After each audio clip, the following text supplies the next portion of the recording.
Chérie!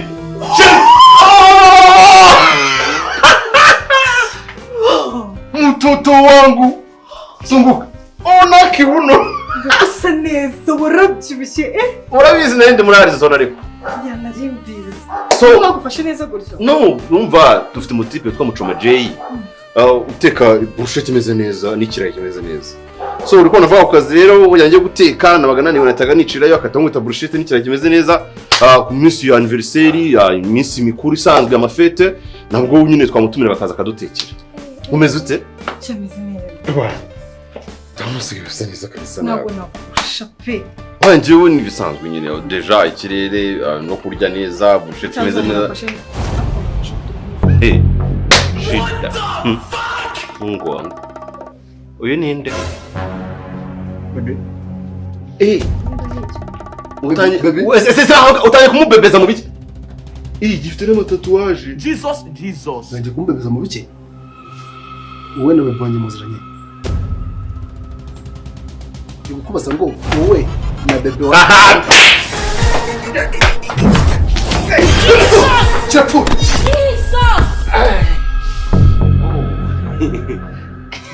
Usetse iki? Umvisha igishi cy'umuntu wariye brushette ya Mucoma J kuntu kimera. Blood of Jesus. Mucoma J.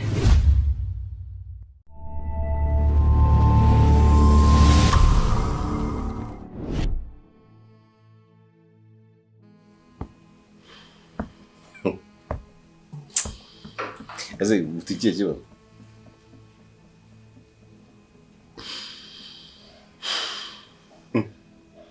Warakaye. Urukumva babaye rambu mu bishike cyakomanda uye kubura kana kiyo. Kira, so ujye umbwira ngo ujye urakara. Ukarakara ukumva ngo muna muntu agogara iruhande. Warakaye.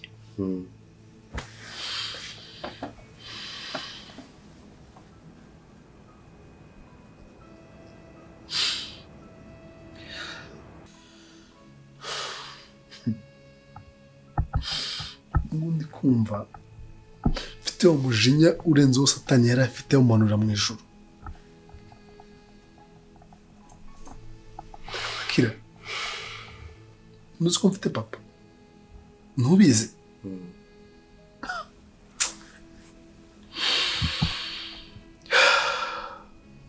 Uratekerezaho umubyeyi yifata akambwira ngo nta kintu na kimwe nshobora kumubaza. Kampani akazinkuraho akamburukira amafaranga kuri konti ko dufatanyije y'umuryango. Kira akambwira ngo nanubwo nyine kumbona nk'umwana w'amaso ye. Ibyo urabyumva wowe? Papa umbyara uziko nico nvuga nako ubundi ni wo mbyaye cyaranuraguye. Arambeshya ngo yarambyaye. Ntagatangaye nanye bamvirwa ibintu byose biba ari gishaka kubikoresha.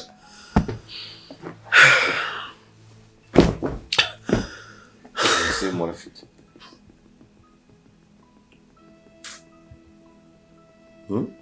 Kire baze ko umusaza ari kunziza ko ambwire amafuti ganga kuyakora kandi ari amafuti. Yanyuriye ngo yarambwiye ngo ndeke Dani unanga kumureka. Ngo kigaragaza ngo ndamusuzugura ngo nurungurika ibintu bye ngo bihe abana bamwumvira. Yabaye mushiki wanjye na murumuna wanjye. Nti nta kintu kimwe nyivuze muri rya rugo.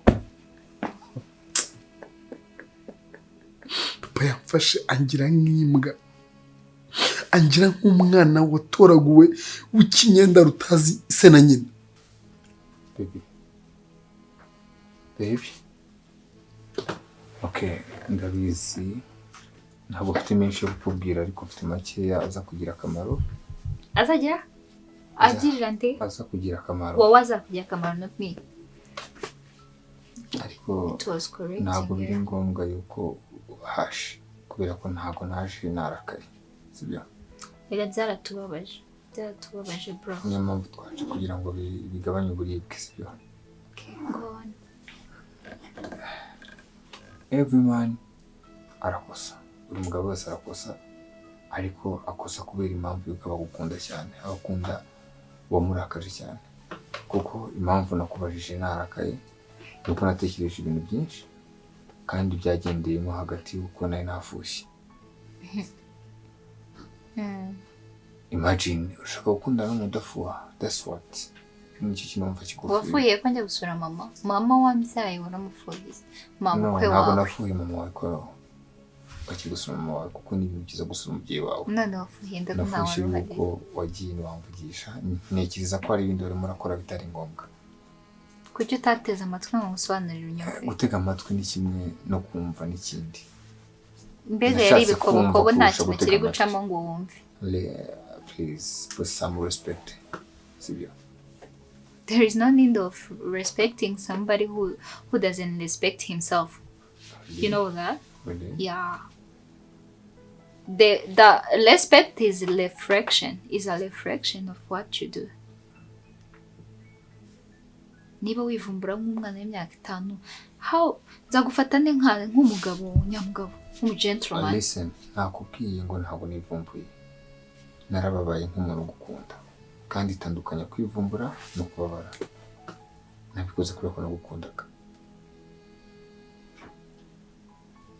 Okay, I got you. Ngambira.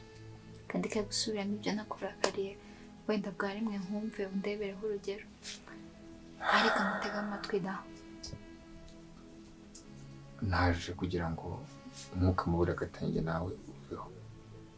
Cause biragoye cyane kuba usanga abantu bakundana badashaka kuvugana. Abantu bakundana bahora basubizanya amagambo akomeye. So na future dufite turamutse tuganira mu buryo bumeze gutyo. Ako kantu uvuze. Ko kuganira mu buryo bumeze uko. Wowe ku ruhande rwo uzajya ugakorectinga igihe warakariye umuntu ureke kumuganiriza biri hashi ureka kubwire nawe umubwire akumve nawe umwumve. Igitangaje ni uko atari uri kubahiriza amabwiriza kuko njye namaze kubyishyiramo already. Tukagire nyine amabwiriza twese tujye tubyubahiriza. Uzajya ibyica azajya akorerwa iki? Dushyiraho n'ibihano basi. Ese mama.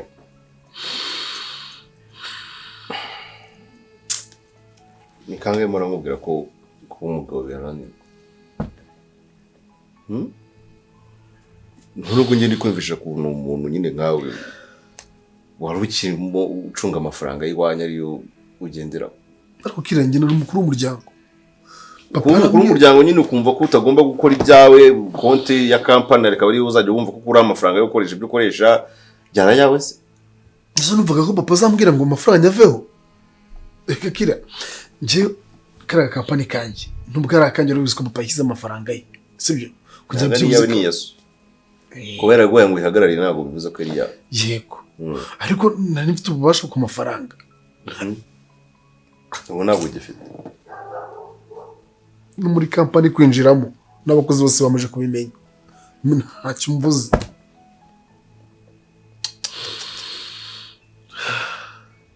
Urabigenza ute? Sitabigenza gute nyine? Udufaranga dukina n'insigaranye nari narazevinze. Turaza kumarira iki? Kandi ufite ubu.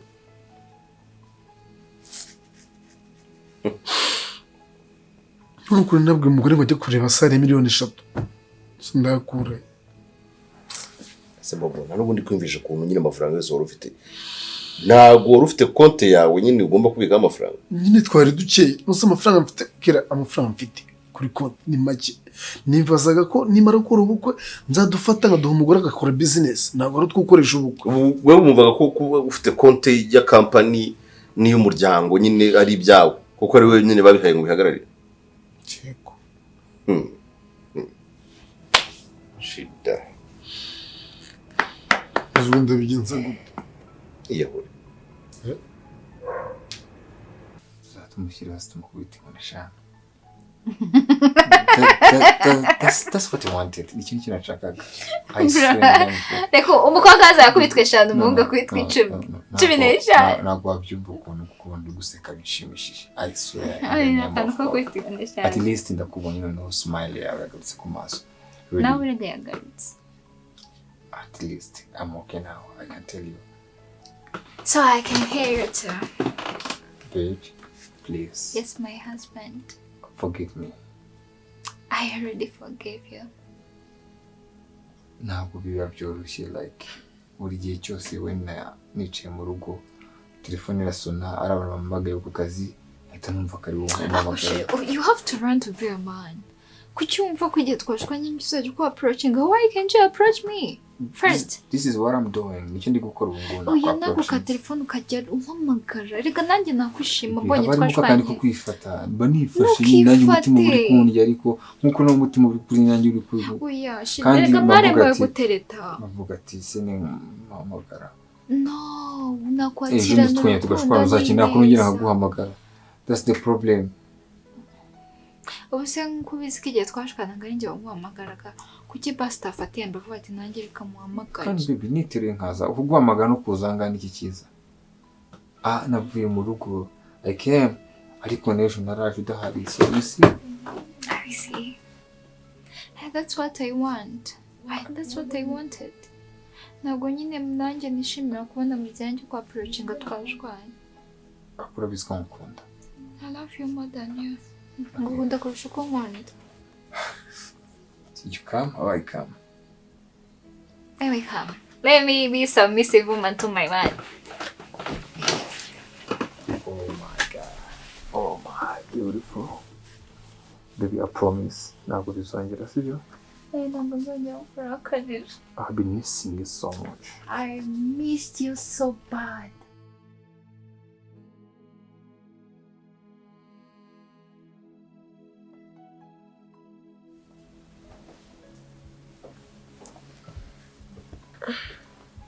ndashaka kumera gutya. It's okay. Twagize. Ndi umugore wawe n'ubundi. Urabyemeye? Nsanga umugore wanjye. Ubu ngubu leta mu mategeko hari ahantu twanditseho turi umugore n'umugabo. Mu mategeko ya mbere ninjye nawe twabyemeranyije. Ako basi ndi kumwe nawe gutya mama mpanuje. Ibibazo byose mfite mpamvu byanashize. Sashari ibyo bizashira neza turi kumwe mu nzu dufite amahoro naho ubundi ibyo umbwira ntabwo biteze gushira. Nzi ko tutahorana tutarabana byo. Iyo wagiye nibwo nangira kwitekerezaho cyane. Ariko nyamara dushaka ibintu twabitekerezaho. Tugashaka ukuntu tuva muri iyi mikino.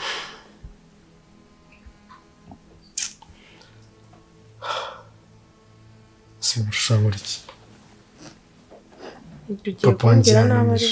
Ntabwo mubwira nawe bebe. Ahubwo nyine papa yananije. Kugeza naho yambwiye ngo nashaka kuzongera kumbana mu rugo. Yanyiruka. Ndewe reka nkubwire sibyo? Bebe. Bebe. Niki?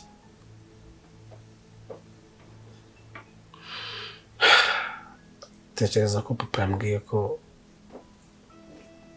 adakeneye kumbona iwe nanone. Noneho nubwo ari kumbona ngo nki nashaka ko nkandagiriwe. Kugeza nawe yambwiye ko ashaka kumamagarira polisi agakunda igisambo. N'izina rya Yesu. Ese shira imbabara nongere mbikubaze basi bwarimo. Ndakwinginze ariko mbe ko mwinginze. Basi niba unkunda umbwize ukuri. Sibyo? Papa wawe mufite. Basi niba unkunda bwarimwe kimbwire nyemenye. Buri munsi wagira ngo muri ibihugu nyine bibiri bihanganye wagira ngo Bebe nyiracyo mpfa na papa. Uretse ko nyine ibintu yambwiye gukora nabyanze. Icyo kintu cyonyine gishobora gutuma papa wawe buri munsi ngaho. Ariko ndibuka ko yashakaga ko kinyuma undi mukobwa. Nabyo nkabyanga. Ibyo byose rero papa agenda akabibika akumva ko namusuzuguye akumva ko nari umwana we. Rero sheri wanjye tujye kuganira nk'abantu bakuru. Ikampere story. Oya. Ibone nuko nabuze harubiyera nibivuga Claude yarano. Ayivugira ubwo atangiye seka branda bimenye ko nicyo nta kibazo mfite. Nyambo. Subirwe nyinginga ngo nsubire mu bintu by'inkondo. Ibaze ko Claude wamubonye se?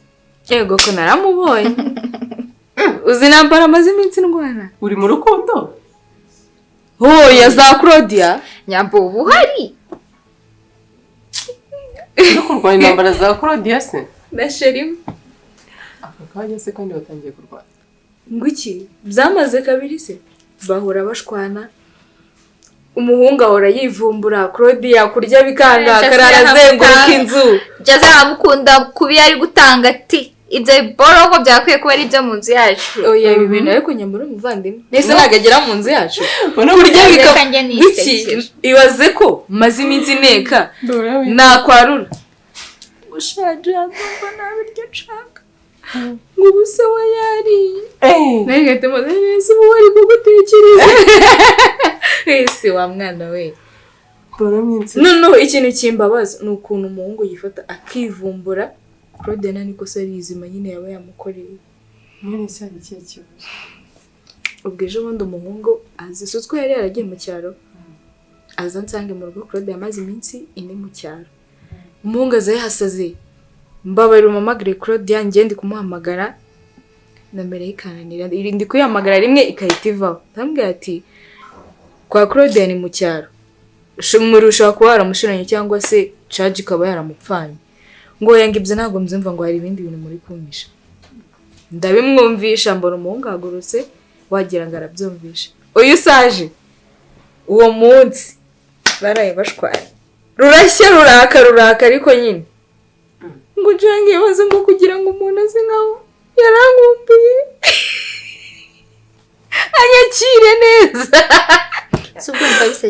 birasekeje anyakire neza araza akahita kwirya akagira nkaho atarankumbuye akunyarata nawe reka nkubaze sibyo subiza ko mugore mu cyaro kibi cyane nta n'amashanyarazi tujya mu rugo ntawe nari kubona ncomeka telefone nayo namusobanuriye ndamubwira ati rero ni icya mbere nibagiwe chargeur icya kabiri nari kujya gucomekesha tuhagenda iminota 30 nagiyeyo ko abantu mu cyaro bakunda ko bafite twa dufani tukatushe kandi ducomekeshwe jimambura charger ya phantom ako nawe ukoze mu gusa urumva kuko chargeur yanjye nari nasize USB njye gitwebuze nabyanga kubyumva ubwo rero bagiye mu bandi bagabo one gute ngo wabura ngo ari kumarana ngutira mama umukobwa w'inkumi agatira mama wa telefone kugira ngo ahamagare umuhungu ibaze ko nanjye atigeze amumagaranya ndamubwira ati soroka tuganire ko kumva nari mwe gutira telefone mama nakwihanganye si yo minsi kari mikeya nkazaza nje twongera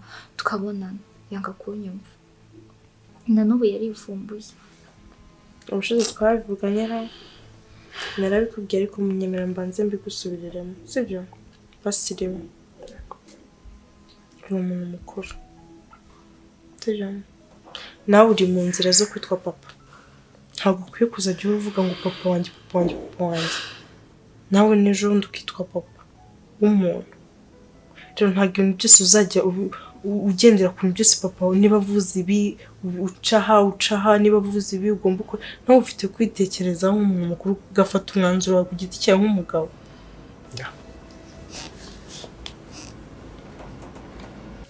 maze iminsi ndi gutekereza n'ubundi uko byagenda kose papa na bero uzanyubakira of course dutegura ubukwe bwanjye nawe buva mu nzira kare rwose siko njye nawe nakubwiye kandi ikindi ibindi byo kuzashaka uko tubaho tuzabishaka narakubwiye niba hari amafaranga make wasevinze nanjye mfite dukeya uko twaba tungana kose niba bwaba ari buvuguta ariko ukambabarira ibintu byo gukora nyinisha ababyeyi bangana kuri ubushize nabakinishije uyu munsi usibye ibintu byaba ari ibiki by'amafaranga atatubiretsa ntabwo ubukora amafaranga ubukwe ni abantu ubukwe ni urukundo nyine kuba njye nawe hagati harimo urukundo ubukwe bwabo nari maze iminsi ntekereza mvugana nako nashobora gukora ubukwe papa adahari none se shiri niba atagushyigikiye amaherezo usazaba uzakomeza ugenda inyuma ya papa mpaka umuntu udafite umutima mwiza kuriya bebe natekereje nsanga nshobora no gukora ubukwe papa wanjye adahari byaba na ngombwa ntanakodesha nombera papa akaza akamagararira agahagararira mu cyumba cya papa wanjye ariko wowe wanjye nawe bukaba no ko byagenda kose tugomba gukora ubukwe inzira zose byacamo nta kintu kiri wabura ku bukwe bwacu sibyo gahunda yose nayo ifitanye nawe y'ubukwe ikomeze sibyo nta kintu na kimwe kiri buhindukeho thank you. I'm ready kukurwanirira. ariko bisa aragenda ndamureka gusa nyine nubwo namuretse ntabwo nashaka kumureka nyine n'icasira mfite n'ubwo umva rero tumubaze Jose yarambwiye nyine ngo mwihorere umuntu wakomeza kumuhatiriza kukuvugisha ukarara umuhamagara nakwitaba ukamwandikira ama message nagusubize icyo gihe ntekereza ko umuhungu ageraho akabona ko nyine ari uwo mukeneye kuruta uko wagukeneye. Okay. Rero ku ruhande rwa Jose ndamwumva niba kuko waramubwije ukuri ntakumve kandi ukabizi neza ko umutima wawe nta rubanza ugucira nukomeza kumwihomaho umuhamagara umwohereza mu message atanagusubiza atagira uti azageraho agusuzugure cyangwa ibibazo ko umuntu yambwiye ngo bumaye akanya mbitekereza gwiki abitekerezo byo ni bike agiye gutekereza kumusobanurira ibaze ko na mbere yuko agenda yari yamusabye uruhushya none yaransikije ngo yari kugenda aramuhaye uruhushya ngo yabinyumvishije agusaba uruhushya agiye iwabo ngo ni sheri wanjye nonjye wamva ko narenze urugero ibaze ko namubwira ngo kuko mumariye ikize hari inzu twishyurira cyo gakira muhungu agira n'ubujejwe nabyo rero bikubwiye ariko reka mubwire ntabwo akwiye nyine kwitwara gutyo niba mubwije ukuri ukamusobanurira agomba kukwizera mu rukundo no kwizera ntuyikomeze niba waramwandikiye message ukamuhamagara akanga ko kwitaba mwihorere nyine ntisundi afite imyaka ingahe kucyitwara gutyo yitwara nk'abana njya nibaza iwabo ni bucura gusa nanone nyine mfite ikibazo cy'uko nimwiborera burundu byangira birangiye byanjye none se ubundi birangiye urumva umuntu yazavamo umugabo udashobora kukwandastandinga cyangwa kwizera ngo ni uko wagiye iwanyu ibaze ko wowe utakambira umuntu ako urazi nyenza namwihorera uretse ko nari namwihoreye nagenda nyine ntabwo azaba ari uwanjye oya mwihorere wavugana ibitekerezeho nimba nta mafuti wakoze uzagaruka ariko mu rukundo bibaho tu ndacyafite impamvu nyinshi zituma ariko nawe utaha buriya niba wanabimenye kuba wafata telefone yawe ukaba wanamwandikira na message ntabwo birenze cyangwa ugatira n'undi muntu ukamubwira telefone yanjye yarazimye numbura ntuzatekereza ibindi niryo wenda kosa nakoze kuba ntaranamuhaye iyo communication pe ariko se no mu gihe usaba imbabazi umuntu no kugira ngo akumve akivumbura akagenda mwaganira muti mu mwanya w'uko ngo wasanga harimo abasore bifata ko ubahenda bifata iki ngiye nzajya muramuhendahenda ko buri kesi bisaba ko njya kumuhendahenda muhendahenda n'umwana w'imyaka 5 wendahenda mubwire n'ibyo hahise ndakubujije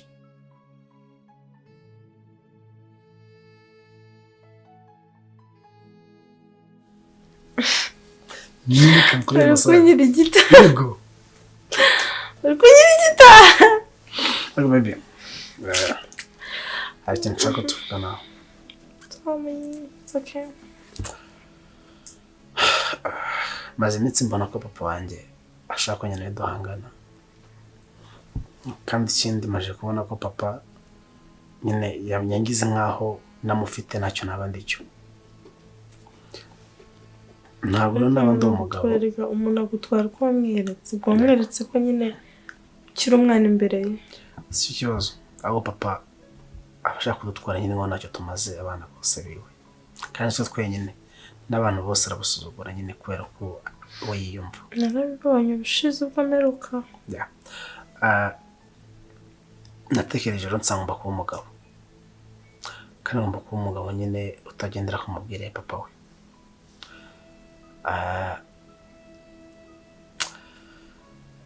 ndashaka kugenda ubwira iwanyu ko nzaza gufata irembo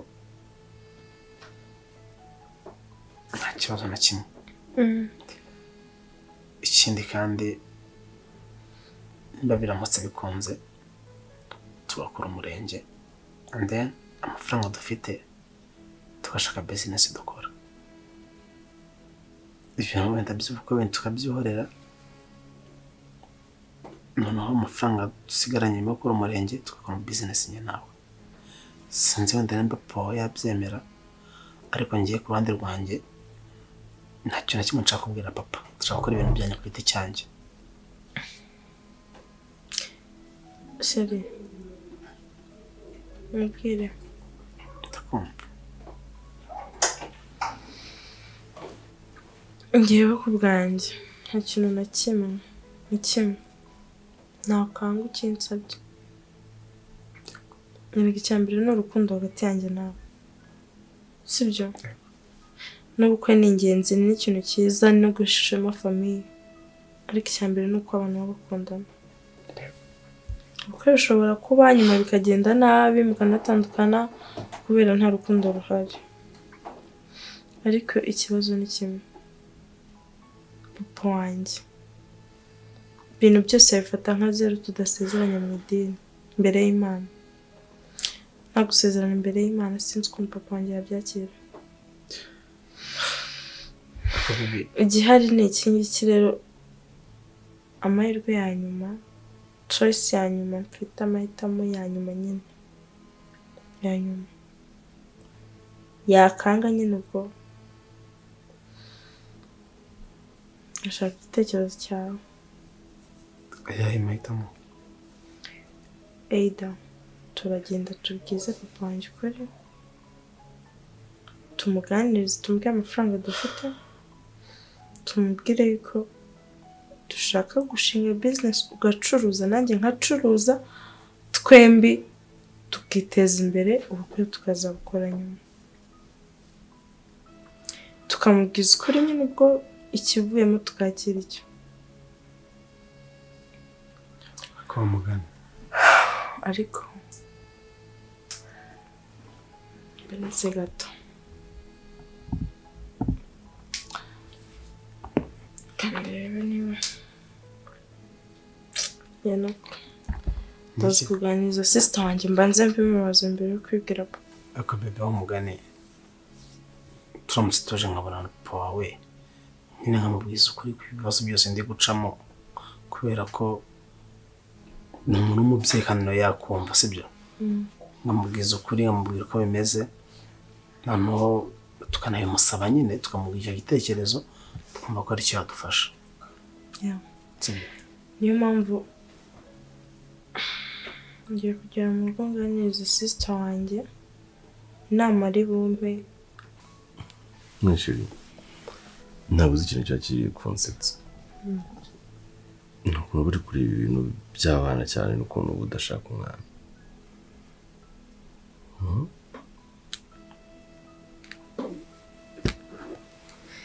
Kuba kuri ibintu by'abana cyane. Siko njye kubona umuntu biraje. Kuvuga ngo ibyo mbuga nkoranyambaga iyo hari ibintu bikurumandinga cyane, nuko ari ibyo ukunda kureba cyane.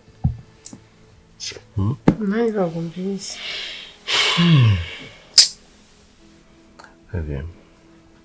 So rero ubu tuvugana nagira ngo nisubirire mu kazi kanjye, ndashaka kugenda ngira ibyo mba mpinduye. Nshaka kuba ngize abakozi bakemereza konji kugira ngire ibyo nitaho. Byumva gute ubundi uzonya abarinzi hano? Ntabwo ntugira ikibazo, nta kibazo na kimwe tugifite hano.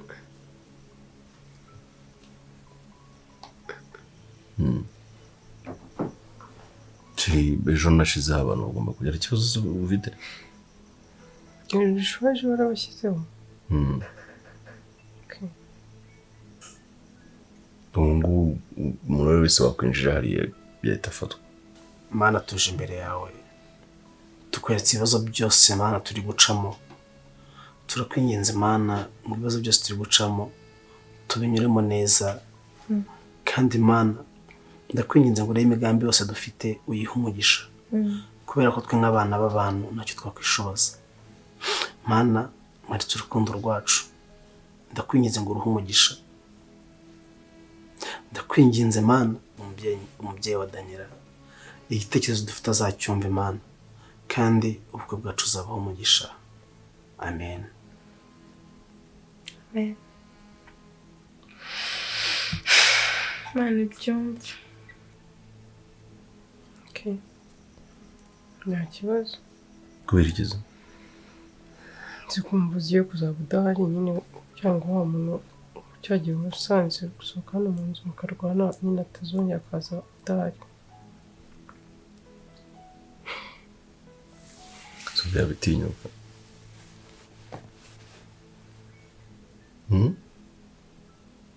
cyaba atagira ubwoba. So rero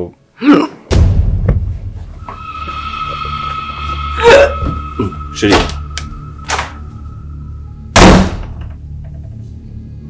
Hey.